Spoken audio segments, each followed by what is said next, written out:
it's those connections that I make. Like my whole journey has been about like I'll meet someone like you, and you'll throw me up online, and then I'll connect to somebody through it, which will lead to maybe a cat sitting gig, maybe a project, maybe I don't know. I might end up dating someone from it. You just Sure. never know, and you just remain open and just let things unfold. So that's probably like an excellent starting point. Can you just like tell us what your name is, who you are, and But like what's your jam? sure. My name's Kriyavan Kurzweil. Um, I have been a nomad for about 19 years now. I graduated the University of Michigan. I met a Tai Chi Qigong master from China who lived in Michigan, and he awoken my ability to do that. I first became aware of my ability to help people in physical pain shortly after 9/11. It Mm, wasn't anything intentional. I was just sitting with a friend. She was having an angina attack on her heart. Usually, older people or younger people did maybe substances like speed or something, which she had done at one point in her life, mm. are more susceptible. And I reached out my hand without thinking about it. I felt this kind of invisible weight or heaviness, and I pulled it away. And she Whoa. stopped crying. She's like, "What'd you do?" I was like, "I don't know." She's like, "Well, it doesn't really hurt." And I go, "I guess that's good." And Yeah. she had she had some feelings towards me, so in my mind, I wouldn't accept her verdict, but intuitively, I knew something had happened. And so I was immediately really curious of I want to try this out on random New Yorkers that either think I'm full of shit or they have no opinion. And that Mm. was mostly who I worked on. Occasionally I get a few people that like, this was like early back in the early 2000s in New York. So all this kind of Reiki sound healing thing wasn't all the craze. Right, And right, right. when I would do this, people were just very baffled. I was also a little cleaner cut at the time. So I think that made it easier for some people that may be more on the fence. Mm. Probably closer to your aesthetic at the moment than mine. Sure. And, it was, I just got such good feedback right away, and so I just kept doing it. And I never wanted to be a healer. That was never anything I thought was like something I should do or even knew that it was a possibility. I just realized I could. And so I did. That's so wild. So, okay. So, can I be a healer too in the same way that you're a healer? Because you said that you worked with somebody and they like activated the ability Yeah, for you. that's basically what happened. So, the way I look at it is on the deepest level, everyone has this potential. But in the reality of that people think so much, they kind of block their ability is kind of the phenomenon. So I feel that, yes, there's levels to it. It's like, yes, I have a gift, but I've also been around people that are far more gifted than I am. Like, and this might be difficult for some of the viewers to accept, but without it being like a staged event, they're slapping people out of wheelchairs, getting them to walk again that haven't walked in 20, 30, 15, whatever years. Mm. They're saying cancer, canceled, go home. And they're not turning it into a business. They just do what they do. And Whoa. so I always knew right away, even though I had this gift, and I knew that when I started doing New York, people would either it was very interesting. They'd start off condescending to me and looking down on me or making fun of me or thinking I was fucking with them. Yeah. Then they'd be like, put me on a pedestal. Very like it would be a very quick transition. And then I think as they got further away from the event, not all of them, but most of them then were like, they tried, they had to try to rationalize it. It's the only way to cope, I guess, for most people. While others, continued to like make it this big transitional moment in their life where they're like, "Oh my God, that happened," and, whatever. But I see it now as that everyone has these gifts. There's different levels of how strong their gift is, and the more you learn to stop the mind,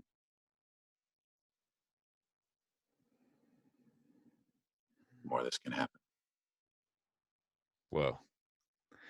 I would love, I mean, so I think about healing a lot and I think about there's like this interplay between the arts and healing. Because I do subway therapy, I do projects with sticky notes, I have this telephone where people can tell secrets, which Yeah. we were hanging out in Washington Square Park because us park people will run into each other pretty often, So, I had my phone thing out and we sat for a long time just chatting. And, you know, people need things when they're walking around. And it's amazing that you've been providing this service for people for so long. And I wonder if you could talk a little bit about the nomadic nature of like being out and like not just being a healer, but also being like a freestyle rapper. And Yeah. you have this big sign that you walk around with that says 6'7" Jew will freestyle rap for you. Um, And spiritual qigong healing too. right. That's Which also, is yeah. like, we were talking about juxtaposition a little earlier. Mm. It's like a big, people don't usually relate the two of those things, No, right? you don't. It's not the norm, at least at this point in time. Sure. Um, I would say what's interesting is it always cracks me up is people sometimes won't have any interest in the healing. They won't ask me any questions about it. They just want me to rap. Mm. And after I've rapped for them, not all of them, but more than I would ever expect, they're like, "So what's that healing about?" And Mm. I always think it's so funny because in my mind, I'm thinking like rationally, I'm like, just because you enjoyed my freestyle rapping doesn't necessarily mean I'm going to be a good healer. Like I don't necessarily see the correlation, you know. Totally. Right. For them at that moment, now they have some level of like reference for me or trust or I don't know, whatever it is. And then they become open to the healing. And I've seen it happen, outside of a bar, outside of a restaurant, in a large group of people where they went from like, okay, this guy's going to rap for us. And I think generally the bar that people set for my freestyle seems to be pretty low. And I seem to like greatly leapfrog whatever that bar is, 90 some odd percent of the time. Right. And people are always like, "Are you any good?" And I was like, "Listen, everyone's got their preferences, but at the end of the day, if I did this and people were like, eh, and I just kept hearing that, I would have quit a long fucking time ago. Yeah. Like I'm not this like person that's like oblivious to my audience. It's not my audience is always like, "You suck," and I'm like, "No, no, I'm gonna show you. This year it's gonna be the year people stop telling me I suck." So I always, so I always think that's really funny. Is like people ask me that or and then when I really get a kick out, it was like, because, it's New York. And so I started healing on the streets of New York and in bars. And so I was used to people shit talking me. And, I know it's not considered normal in the healing arts world, but I would shit talk back, you That's know? awesome. I'm like, I'm not trying to be mean or anything, but, they'll just be like, "Oh, this you're a fucking con man." I was like, "Well, then I'm a stupid con man because there are way better cons out there than this shit. Let me tell you." Yeah. Yeah. You know, For they think like I'm out there like hustling thousands of dollars a day, convincing people I have mystical, magical powers that they don't, and they're handing over their life savings to me, and that sure as fuck ain't happening. So it always cracks me up that they're like, I was like, listen, if I was just interested in the money, I deal drugs. That's what people want. They want drugs. They don't want what. Yeah, there are some people that want what I'm offering, but the vast majority, like, dude, that drug dealer's making so much more money than me. And Yeah. actually, I came up with kind of like a screenplay idea based on that. It was one night I did a healing on this guy. And he's like, "Oh my God, I feel so much better. Thank you." I think he tipped me like $4. Hmm. And after he tipped me, he's like, "Oh," I think he added, he's like, "Yeah, I feel so much better after all that coke I just did." And then he went off. And he wasn't trying to be like sarcastic or ironic. It was just like a factual statement. And Mm. in that moment, I imagine the drug dealer that had dealt him the coke kind of steps in. And goes, "That guy paid me $100 to fuck him up. He paid you $4 to make him feel better. Kind of makes you think you might be in the wrong field." And it is sort of a commentary on a society where people are so much more into being off their rocker or some sort of imbalance than they are to be in balance. And Yeah. I've experienced this countless times. I remember being at a festival and this girl just like grabbed me. She grabbed me. I didn't even have the sign on. There was no. She just must have felt that vibe from me, and she grabbed me in the way like as if she was going to float up into the atmosphere, and she was panicked. And so I got her calm, and then she goes, "Wow, I'm really calm." And then she got uncomfortable about being calm, and then she popped another pill. And the Whoa. moment that she popped the other pill, I immediately felt the energy shift. I know there was no way it could have hit her body that fast, Yeah. but I could feel the energy shifted, and I was immediately pushed away in that moment. But she got a taste of her own peace. So I always people always like to project on me like, "Oh my God, you made me feel so peaceful." And I was like, no, no, you always were so peaceful. I just slowed the mind down so you could experience more of your own peace. And that's kind of how I've always looked at it. That's my perspective. Whoa. So, do you think that the slowing down and the finding peace that's inside is part of the healing process? Is that Without question. they're like Without super question. related? Think I don't think they happen. I don't think I've ever been around someone. They're like, yeah, I was just, speeding through the day, hopping on the subway, jumped over them, and in that moment, boom, and then I kept speeding up. It has to be, you have to hit the brakes. And I Mm, think what we're witnessing right now is the brakes being hit.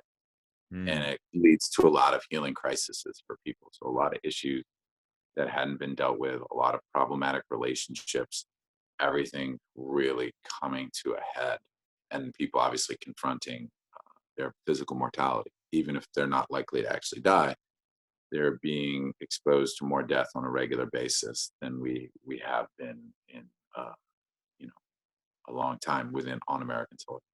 right, right. I since we're on the topic of COVID-19 and the Yeah, pandemic and like the whole changing world yeah, at the moment, um, how so the only times that we've really hung out aside from this one, yeah, which has been out in public, I'll see you at Union Square and I'll say hi, or I'll see you at Washington Square and we'll hang out for a little bit. And so I'm curious, what has it been like for you? Like aside from like being less nomadic, how has your life changed and how's your work changed? Are you like moving online like other artists are trying to pivot? yeah. I mean, I haven't been doing a lot of work, honestly. I mean, a little bit. So one of my other gigs is kind of funny, but I help people get as much free money out of credit cards as possible. Mm, So I get phone calls from people like, hey, which card should I get to get the most free money? And there's, if you have good credit, you can get a couple $1,000s of free money out of credit cards. Most people don't know that between mm, personal and business. So I've been doing a bit more of those kind of like practical things. Sometimes people call me up to chant mantra to help them with anxiety or things like that. And obviously, my main interaction is the checkout person at the grocery store. I'm in Austin, Texas, so we do kind of go on walks on the trail. I keep a respectful distance, but ultimately, Austin's certainly different than New York at the moment. sure. But definitely, people they're taking it pretty serious here. Most people, not everyone. There's different levels. I think for most people, unfortunately, until it hits them immediately, this seems like a very abstract threat, which I think is what's so problematic about it. It's such an abstract threat. And I think unless you've been forced to watch videos of people being hooked up to ventilators around the clock and you knew someone, I think it's really hard for people to grasp this. We haven't experienced a pandemic since the Spanish flu in America. So I think that causes a lot of challenges. How do you get people to understand this? And I've been able to help people understand. And one of the very practical ways I explain it is I was like, how much do you think the Chinese government cares about the well-being of its Mm, people? And they usually say, well, I don't, based on their human rights record, not very much. And then I say, you realize they like shut almost their entire country down for a couple months. Do you why do you think they did that?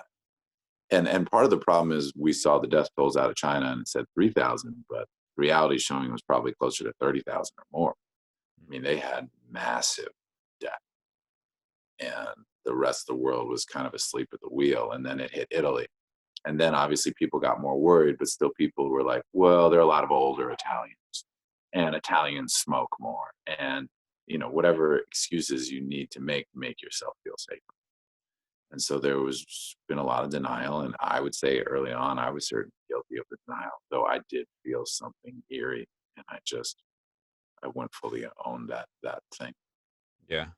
Do you think and I have like a very very basic knowledge of energy and Yeah. like the way it moves around and the way it like jumps from person to person like without being in the same space. And is there a bunch of that going on right now? Is there like um are we feeling, so like sometimes I'll think like I'm just feeling all these different things, and I'm wondering, are they my feelings? Is it possible that I'm like receiving things from other people? Like, Okay. So what I always say about this is, yes, it's most certainly that you can be receiving things from other people. But if you don't have any anxiety, you don't have any fear, there's nothing for it to latch onto. mm, But if you have some anxiety and you have some fear, then there's something for it to latch onto. hmm, So I think it's kind of a mix between the two. It's your own personal stuff and their stuff latching onto it because it's compatible. So that fear is contagious. But it has to have, you have to have some fear going on for it to latch onto. So I think most of us have lots of latent fear. So I think a lot of people have these very like uh, fears that they're aware of. They're like, I'm scared of intimacy. I'm scared of public speaking. I'm scared of an STD or whatever they're scared of, right? But what the underneath fears are the ones that they don't even really sit with. And a mm, lot of people, I always think it's interesting. They tell me they're not scared to die, but then they tell me all these minuscule things that they're scared of. And so I always say, well, it's your identity that's scared. And what is death but the end of an identity? mm, And not everyone in their younger years has been confronted with their physical mortality. And so there's sort of an innate programming of, I'm going to live forever and I'm invincible. And nobody really ever usually openly says such a thing. I'm going to live forever and I'm invincible. But there's an undertone in their actions, in their words, in their behaviors that sort of say that, and that's why war is fought by younger men. They are more susceptible to the delusion that they're going to live forever and they're invincible. mm, And so I think that mentality with, I'm sure testosterone factors into it, and other things, just gives you a diluted sense of um, physical immortality, which I certainly believe in the soul's immortality. I believe that's who we are, but I believe the physical mortality is something that we try not to confront. We try to stay busy. Death is something that happens later. Let's not think about it. Let's just keep enjoying and doing what we want. Let's never really contemplate on death. If you never really contemplate on death, it tends to be that you never really contemplate on your deeper purpose mm. I I have like a whole host of different like little ailments all the time. So like I'm constantly thinking about like, oh, maybe I'm dying today, or in life. like just working my way. I mean, obviously we're all like dying slowly, but Mm, yeah, I think about it pretty often, and I think maybe it's one of the reasons why I like live my life so vibrantly. Is I'm just, I don't know. It's if I'm like, no, I'm gonna go out sooner or later, I might as well just like do the things that I think are great that help other people and that, enrich mm, the life that I have left, however long that is. And mm. I'm curious, you have gone from, I just see you as being somebody that like follows the path. Like there's a path that shows up and you walk down it, and that has led you to super interesting places.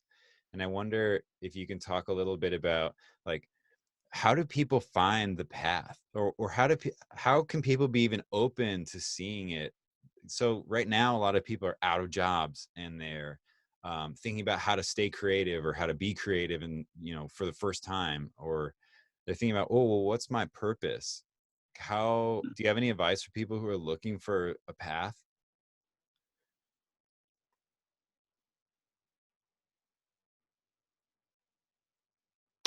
I think the first thing anyone can do is to close their eyes and sit still. And to close their eyes and sit still as long as possible. And for most people, it will feel unbearable. They'll feel like they want to jump out of their body at some point. Mm, For other people, they might be fortunate enough and it will immediately feel like a great relief. But most people are going to go through a very raging thoughts and emotions that they've been trying to keep at bay. And mm, so I always tell people, like, being nomadic, like so many times, it's like, do I go to Austin, Texas, or do I go to Miami, Florida? And so I would just kind of slow down and just wait for the signs to come and say, okay, this is where I'm going. And let go of this idea that there's a wrong decision. So I think what paralyzes artists, musicians, just people in general, is they think there's a wrong decision. And they're constantly obsessed with they're going to make the wrong decision. Fuck that. You're going to make a decision based on the lesson that you need. That's it. You're going to make a decision based on the lessons that you need. Stop fearing the decisions that you're going to make. And in actuality, from my higher perspective on things, the decision has already been made. You're just going to witness the outcome. And so in the West, we sort of really into this idea that we control our own fate. And in the East, they're really more subscribed to the idea that everything's destined. And that's honestly where I tend to lean much more in the Eastern perspective. So then somebody would say, well, where's the free will? For me, it's the detachment to the outcome. So there's always this outcome. And you don't know if this outcome is good or bad. You just have that perspective in that moment. I remember in college, there was a girl who had shot her boyfriend and then killed herself. And it was in like the University of Michigan newspaper. And I remember it really hit me hard. Not that I'd ever been involved with a woman that I thought would ever have done that. But I thought, this guy met this girl, maybe at a party, and he told his friends, hey, I met this girl. I think she's really great. And at that moment, his death warrant had been signed, even though it would be a couple years later. And I looked at it from the perspective of, you don't know what's good or bad. You don't know where things are going. And I'm not, and this might be too radical for some people, but I'm not even saying him dying is bad. You know, we have this idea that certain things are so bad, and we don't really know. And I try to practice the understanding that I know nothing. And that, like, I don't know what's good or bad. I just know there's an outcome. And if I'm not grasping or clawing at the outcome, I can be free. And so we're constantly conditioned that we need a certain outcome, and that outcome will determine everything. You know, we're like, there's going to be this outcome, and it's going to mean that I'm a big, raging success, and I'll be the talk of the town, or I'll continue to mire away in obscurity, and therefore my life won't be as meaningful. And now more than ever, the premium on fame is at an all-time high. Fame is like some high-flying tech startup that hasn't necessarily shown that it can do much other than get your word out, but it doesn't ensure any sort of peace or happiness. And having met more than my fair share of famous people, just literally just by being out there, you know, it's not, I'm not really like at the most exclusive parties on any regular basis. I've discovered that most of them are not, it's just like they have these deep wounds, like 6-inch wounds in their body, and they just have a really cool looking band-aid with diamonds on top of it. And everyone's looking at the band-aid with diamonds on top of it, not thinking about the 6-inch wound deep inside that's still not getting any better. Wow. And so I think fame is this, you know, really fancy band-aid. And I think unless you're really self-aware, you're not going to rip off that band-aid, and you're going to keep letting everybody talk about your band-aid. If anybody has any questions, it's in the call. Feel free to ask, or you can write them in the chat. Do we have anyone? I can't see anything on my end. There's 4 other people that are, or 3 other people that are in the call. There's some people watching on Instagram Live. If anybody wants to throw out a question or just join the conversation, if you want to unmute yourself and join Definitely in, join. that's awesome. I have a question. Sure. So I guess, well, hi, I'm Sata. I guess one question I have is, what do you think will aid in like a global mind shift? Like as we're in this time collectively together, I think, what do you think can assist global consciousness to step into a new way of thinking after this? If that makes sense. Yeah, I understand what you're saying. I think ultimately each one of us has to sort of answer the call like it's all on us. in the sense of like, whatever your practice is, you know, you got to intensify. I have to intensify my practice. Matthew has to intensify his practice. And by doing that, it makes it easier for other people to do that. And I just think it's really, really important that we all get stronger practices. So say you're meditating, right? And I think anyone who's done some meditation or mantra or whatever, you hit a certain point where you feel peace. You'll be more aware of your peace. And you're like, oh wow, this is good. And people will ride that wave for a little bit and then they'll stop. I say as often as you can, as best you can, continue that. Not just for you, but for other people. I think you need to be thinking about this meditation isn't just for me, this meditation is for the world. And I think as we start to take that mindset more, you know, things will change and it will lead to a shift in our actions.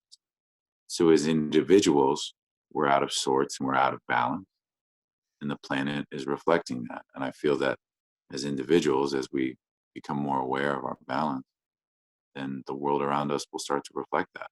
It's not going to happen overnight. And certainly I've benefited a lot with sitting with real yogis. And I have a very strict definition of that term. And I don't care if it sounds pretentious or whatever. It's something that I have witnessed. The intensities of their practice are not regular things. Some of these people go years without sleeping. Their meditation becomes a deeper state than our sleep. And when you can sit in their presence, they're able to, at least in my experience, awaken me to a deeper level of my peace that I never thought was possible. That's beautiful. So do you think that we'll see more of that in the future? Will more people become able to do that? Or do you think that, because like I think maybe, you know, there's so much mindfulness and there's so many like self-help things that are out there, but are people moving towards that path, like where we're creating mindfulness for ourselves and others, or are we kind of like moving further away from that like power of those yogis are No, talking? no. We're going to keep getting smacked around until we're forced to go inward. You know, I mean, I look at pain as the prod to remembrance. I'm quoting from Autobiography of a Yogi. It's not my line. And remembrance is divine. And so we need to start remembering who and what we are. You, me, everyone we know. And one of the things that I try not to get upset about, but sometimes my ego gets bothered, I tend to find that the spiritual leaders that end up getting the most praise are the ones that have the most ego. And I'm not saying they're bad people, and I'm not even saying they're not giving benefit. It's just that an egoless being isn't relatable to most people. So someone who's in a state of oneness and that has love for everyone and doesn't have feelings of revenge or anger or lust, and some people don't even think that's possible. And from my experience, from what I've witnessed from a few people, not a lot of people, mind you, it is possible. And so I feel that in this time and era, we tend to give too much credence to YMC black belts as being the real thing. Mm. You know, it's and I don't want to say that they're not helping people, because I still believe that they can. But you know, when I've done the reading and the research into some of these yogis' background, their practices are, it just shatters my mind. It shatters everything that I think. You know, I'm just like, wow, I'm not doing anything yet. And so I wish, you know, the way that people are getting into like running marathons and triathlons, I wish more and more people kind of got that sort of intensity to their practice. I Hmm. find most people with their practice, the thought is, how do I make sure that I'm not anxious so I can perform better at my job and be less annoying to my friends and my family and my lover? You know, like Right. that's kind of like the base level, right? Like they're not. Or then there's this other level, which is getting really popular, where everyone's really into like all these visions I have, these visions. And I don't want to knock visions. I've had visions. I think they can be beautiful, inspiring. But the goal isn't visions. The goal Mm. is equanimity. The goal is an unwavering peace. That when the sky is falling and the earth is shaking, you maintain your calm awareness. You make decisions from your intuitive place, and you're able to help other people do the same. and I don't pretend for a moment that I'm there. I'm on a path, and I like to point people in the direction of real yogis and saints. I almost kind of jokingly think of myself as a yogi guidance counselor, and I try to direct people towards unknown yogis and saints. And I find that for the most part, the most popularized ones are, these super fit, downward dog, cobra, scorpion pose people on my Instagram, instead of, people that were living in a cave for 10 years meditating. And I think people don't value living in a cave for 10 years meditating.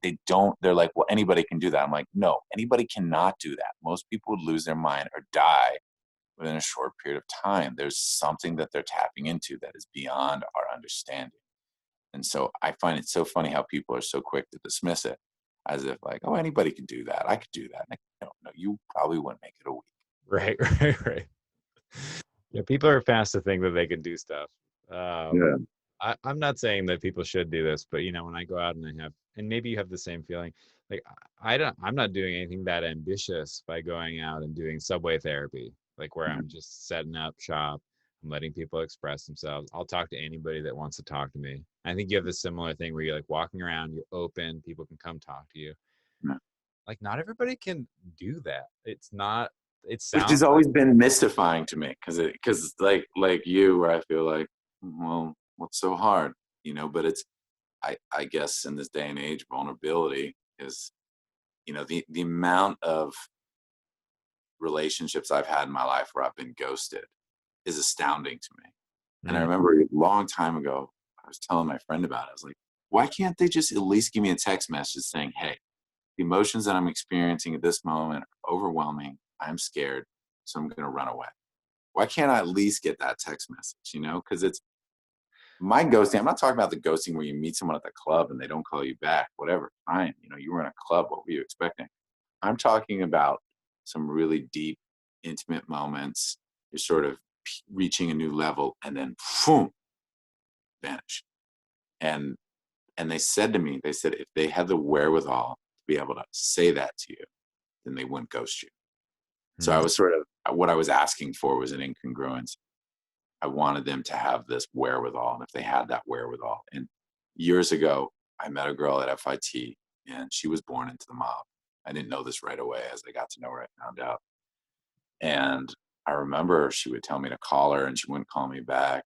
And I finally was like, hey, I feel like you're into me, but then you don't call me back. What's the deal? And I'm very direct like that. I was just like, listen, let's just get down to it, Yeah, yeah. And she said, I'm worried if I hang out with you, I'll start to think like you. And then I can't live the way I intended on living. Whoa.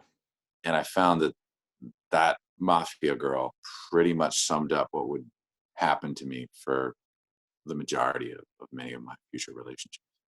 Whoa. That's an interesting insight to have earlier on as like you can like go back and reference that. Oh, yeah. Oh yeah, this is like happening again in this new situation. Yeah. What I love though is that it came from the mafia girl. Like out of all the people that were going to drop that on me, there was so much like on the surface of her life that was kind of seemingly carefree and whatever, but she really thought about things deeply. And I don't necessarily know that everybody knew that about her. I sort of probably held a space where that side tended to come out. I'm sure in her world that wasn't really encouraged, nor was there space for it, Yeah. But it still stays with me to this day as a very like true statement of, yeah, this is why it's happening or not happening. If anybody wants to jump in and have a chat, I see there's a couple people in our room here and some people online. We're here with Nomad for Hire. It's Tay Devon. Yeah, Kriyavan. Kriyavan's great. Kriyavan's my middle name. Sometimes people call me that. Cool. I'm it's good. Whatever. They can even just call me Nomad for Hire. Two names are too tricky. I really don't care. Yeah, this is Tay Devon. He's just one of my favorite people in New York. We run into each other when we're out doing our things in public parks, stuff like that. It's our first time having a conversation on the phone, which was really fun. Yeah. And feel free to ask anything related to spirituality, freestyle rapping, public performance, performance art, whatever it is that you want to ask about. You're a master as far as I'm concerned of like just being present in public space. You're just there for people and receiving things. When was the first time that you ever went out ever? With a sign? Yeah, with the sign or So just. I would say probably August of 2001 was the first time I went out with a sign. But prior to that, when I look back on my college life, and it got more intense once I met the Qigong master, which happened my senior year after I graduated. He was a game changer. He awoken something within me, and I was never the same. And you can't hear it right now, but if somebody was close to me, my right ear, this will sound very strange and funny, it makes an audible ticking sound like a clock, and people can hear it. And he's the one that activated that. I never had that sound come out of my ear until I met him. Whoa. And so it was a visible side effect. And years later, I'd go to India. The astrologer there was looking at my chart, and he was flipping out. He's like, "What did you learn at 22 spiritually? What is this? What is this?" And I just laughed. And I said, "Listen, man, I met an old Chinese guy. I blacked out. Something happened. And that's that. He never talked to me. He never told me to do this. He never said, do this." Like all these people, like, I remember I met a guy in Texas, and I guess he'd been around it. And he's like, "What type of Qigong healing you do?" And I just, I told you, I started healing New York. So I got some, edge to me. I was like, the type that works, because really I couldn't give any elaborate answer. I had no idea. I just blacked out for a while, right? Right. Did my thing. He tipped me, and he goes, "He was the first Qigong healer I felt anything from since I left China." And then he went on his way. Just also goes to show you can't judge people by where they are nor their accents or what their experiences in this life have been. Sure. And that was certainly one of those moments. That's wild. I can't even imagine. I mean, so I was studying in college. I took this class, it was like magic, science, and religion or something like that. And one of the books that we had to read, I can't remember the name of it, but it was essentially the Western introduction into shamanism. And our teacher was just like, if you go down this path, you have to take it seriously, because once you start, you need to like finish or something like that. And if you like go far enough, you have to like go to the end before you can receive anything. And it just sort of put into my brain that there are they're like these experiences floating around that people can go into that like dramatically change like their being or essence. And it feels like the thing that you had is like one of those, you just had this thing happen and all of a sudden everything is different, It was a game changer. I would say though, a year before that, somebody had altered my knee without touching me with the same modality. And so that was one of the first blow the door open experiences. And one time also I got a massage, and he did a little energy work. Some energy just exploded out of my hand. And I was like, what the hell was that? And I don't think it was anything he did on purpose. And just in the way that when I do sessions with people, I have no idea what the hell's going to happen. I just let it rip. I don't really think about it. I'm just like, I'm going to chant some mantras. I'm going to let this energy do what it's going to do.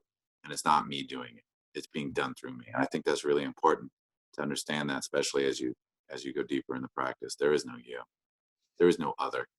There is no, at the end of the day, eventually all technique goes out the window at the highest level. It has its place certainly in the beginning, but inevitably it's just, and it's interesting, like the different aspects of my technique have come to me over the years. Sometimes it was just necessity. And I was like, okay, let's try this. And so initially I only did hands off. Now I'll do some pressure points on occasion. And I remember it was at Burning Man, and someone was like, "Hey, we do massage on someone. We really need a massage." And I was like, okay. And at that point I was really not super comfortable doing it, but I was like, let's see, I guess if I'm good at this one. And the person was like, "Wow, you were amazing." I was like, "Oh, I guess I'm good at that too." And I remember being at a music festival where I was doing mostly hands off, but I was getting kind of tired. And this guy just came up to me. He's like, "My stomach is killing me." And I just intuitively knew. I was like, I put my fingers in his stomach really, really slowly. I was like, boom, how's that? He's like, "Oh, so much better."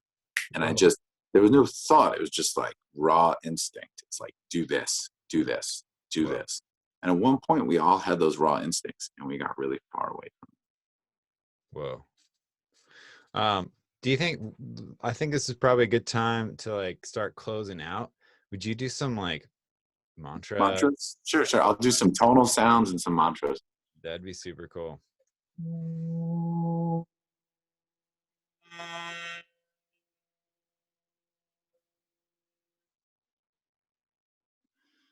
Om Gam Ganapati Namaha.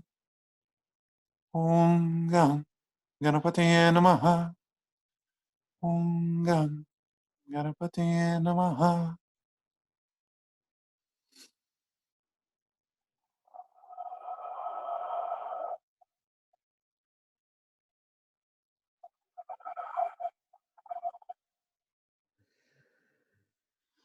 Om Sahi Swaraya Vidmahi Satya Devaya Dhimahi Tanna Sarva Prachodayata.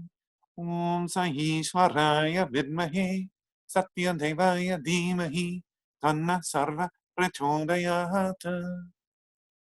Samasta Loka Sukhino Bhavantu. Samasta Loka Sukhino Bhavantu. Shanti, Shanti, Shanti.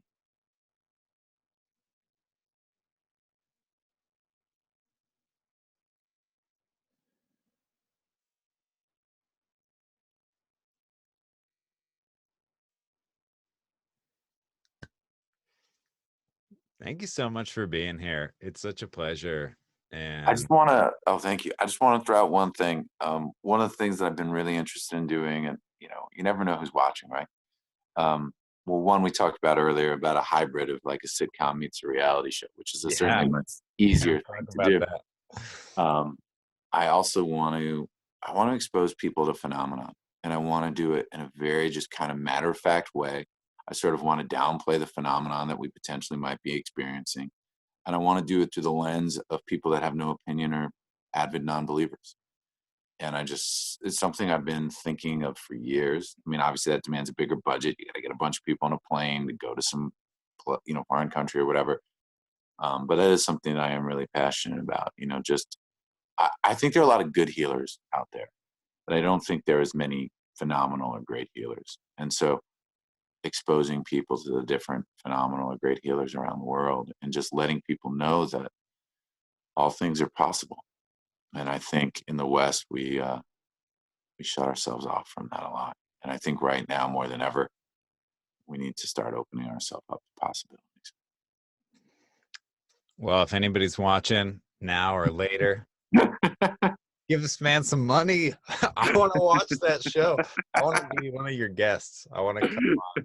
Yeah, I mean, it would be so much fun. It's something that I've really wanted to do. And then obviously we were talking earlier just on a more, because obviously comedy, we didn't get into it, but it is something I'm really into. And I want to make this hybrid of sitcom meets reality television where they're actually just real documentary reality moments, and they're moments that are sitcom, and they start to blend together and you don't know which is which.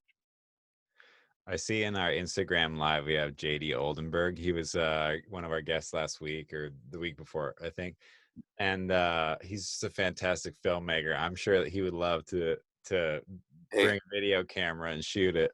yeah, my schedule is extremely open. I'm currently in Austin, Texas. But yeah, no, definitely people like, I'm as open can be. Reach out to me.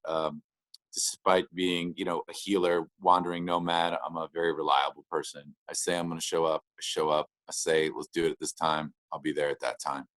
So you don't have to worry about me not going the distance on anything I say. I'm ready to see it through. So if you're on the same page and you want to see it through too, then let's collaborate.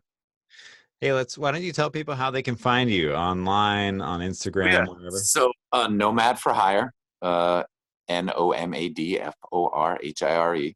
You can send me a personal message. I don't know how many people will see this, but I'm willing to throw out my phone number, whatever. It's, 973-202-7176.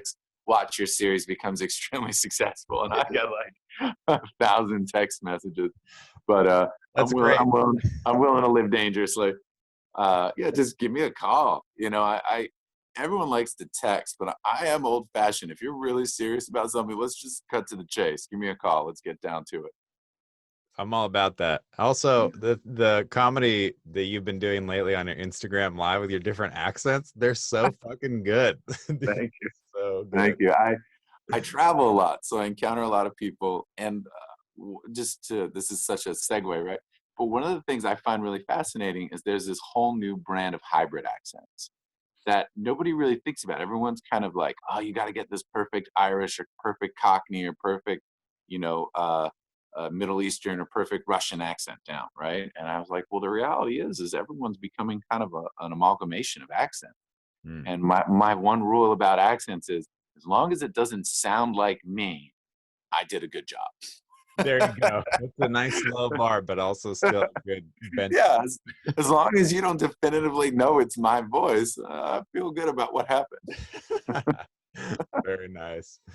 Yeah. Okay. Let's close up. And then if anybody is super into this, we're gonna have Tay Devon on Instagram live. I don't know Woo-hoo. when, but soon, because I'm down tonight. Like I said, I'm currently on let's mostly do it. quarantine like everyone else. We should just make it like a regular Monday thing. It'd be like, get your mind right for your week. Yeah, definitely. And Cool. I just want to, for people out there, resources that I recommend for delving deeper into spiritual practice, some books. Autobiography of a Yogi, great classic. If you like more of a kind of cut and dry approach, Zen Mind, Beginner's Mind. Um, Be Here Now. But even more than I like Be Here Now, Ram Dass's book, I like The Miracle of Love. Miracle of Love is about the same guru that Ram Dass wrote about named Crowley Baba, and it's just told through the lens of a lot more different devotees and disciples. So I appreciate getting a lot of different people's perception on the guru, because the guru will interact differently with everyone based on what your karma is. And Whoa. so I think it's really important for people to, when trying to understand a guru, well, A, you won't, but B, just know that everyone's interactions can be really different based on the karma. And just to end with one last thing, I remember a friend of mine, she had a substance problem and she was in India, and she met a guru and he like turned her life around. And the father was on the phone thanking the guru. He's like, thank you so much. And the guru just said, why thanks? There's karma or there's not karma.